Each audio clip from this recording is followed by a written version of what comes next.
Bien, chers amis, nous sommes ravis de vous recevoir de nouveau sur la plateforme The Dental et ravis de recevoir le docteur Couvreschel, qui est diplômé de l'Université de Reims, Merci.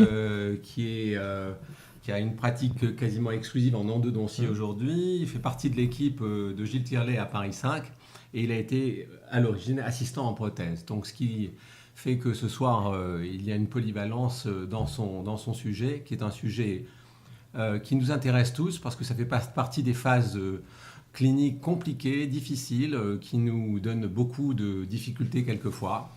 Donc voilà, je suis ravi de te recevoir, Coris, et je suis ravi que tu puisses nous parler de ce sujet ce soir. Voilà, je te laisse la parole. Ok.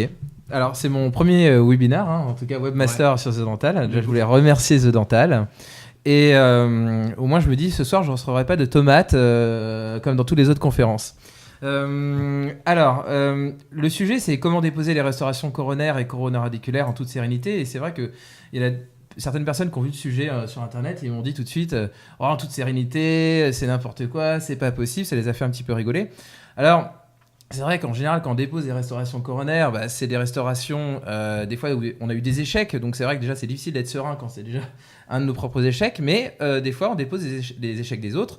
Et là, je peux vous jurer, ce soir, sans croire au Père Noël et sans tronçonneuse, on va réussir à déposer les restaurations coronaires et coronaradiculaires en toute sérénité, au moins ceux des autres. Voilà. Parfait. Alors, excusez-moi, je vais essayer de reprendre juste la main ici.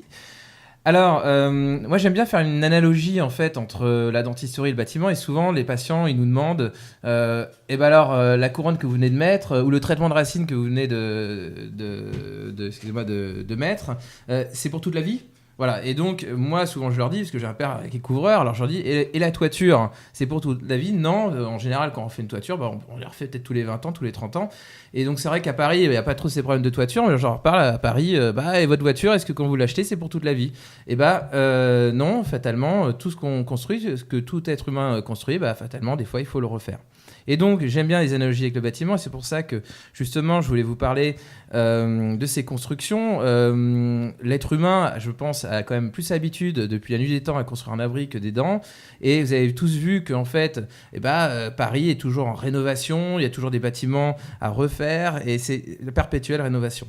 Et donc, ces constructions passent toujours par une phase de démolition. Et la photo de gauche où on voit justement, vous savez, ces bâtiments qu'on fait exploser à coups de mines, d'explosions. Donc là où les structures ne sont pas du tout conservées. Et après, on a dans la photo centrale, on voit justement plutôt une frappe chirurgicale avec un bulldozer qui va aller détruire le bâtiment en conservant des fois le bâtiment juste à côté. Parce que sinon, si on faisait exploser, on peut imaginer que ça pourrait faire des fissures sur les bâtiments d'à côté. Et puis, à droite, on a cette fameuse tour de Jussieu où en fait on a voulu désamianter et on a gardé toute la structure métallique de cette tour. Et donc c'est vrai que quand on peut, dans le bâtiment, si on peut préserver les structures, les fondations, on aime bien. C'est une dissection, c'est une véritable dissection. Là. Tout à fait, c'est une véritable dissection. Et donc c'est l'objectif que je veux essayer de vous donner aujourd'hui, ça va être la ligne directrice de la présentation, c'est d'essayer au maximum de préserver la structure dentaire. Voilà. Et donc, c'est comme dans le bâtiment, on préserve au maximum les structures.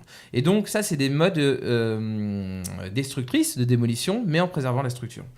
Alors, il y a un deuxième mode, celui-ci je l'aime bien, je pense toujours à ce couple de retraités américains qui se sont dit tiens, on va passer nos vacances sur le bord de la mer, et puis ils voulaient pas quitter leur maison, ils ont dit tiens, on va tout emmener, la niche du chien, et ils ont déplacé. Alors ça, c'est pas des choses qu'on voit forcément en France, en tout cas j'ai jamais vu ça en France, mais c'est vrai qu'aux États-Unis on voit plus ça. Et donc ça, c'est la cerise sur le gâteau.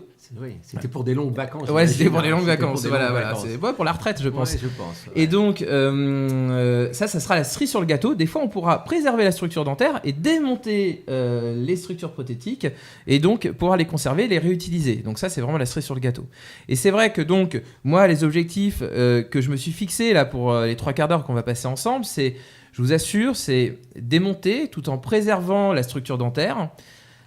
En bonus, quand on peut préserver bien sûr les structures prothétiques, et surtout, je vous le dis, il n'y a pas besoin de croire au Père Noël, c'est vrai ce que je vais vous raconter, en moins de 15 minutes. Voilà, c'est mon objectif dans ma pratique. Je ne veux pas passer plus de 15 minutes sur le démontage, car en fait, c'est vrai que le temps, c'est ce qui est le plus important au niveau du cabinet, c'est ce qui coûte le plus cher, et donc on va se fixer cet objectif-là. Voilà.